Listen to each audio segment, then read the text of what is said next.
हायकोर्टाच्या न्यायाधीशपदी झालेली आहे.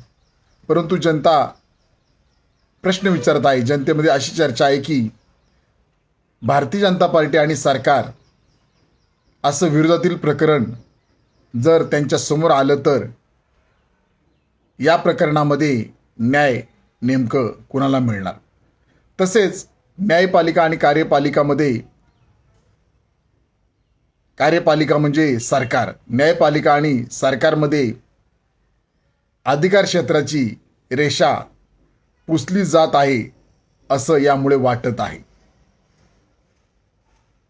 त्यामुळे संविधान निर्माता महामानव डॉक्टर बाबासाहेब आंबेडकर यांनी लिहिलेल्या संविधानावर हा घाला आहे असं आम्हास वाटत आहे.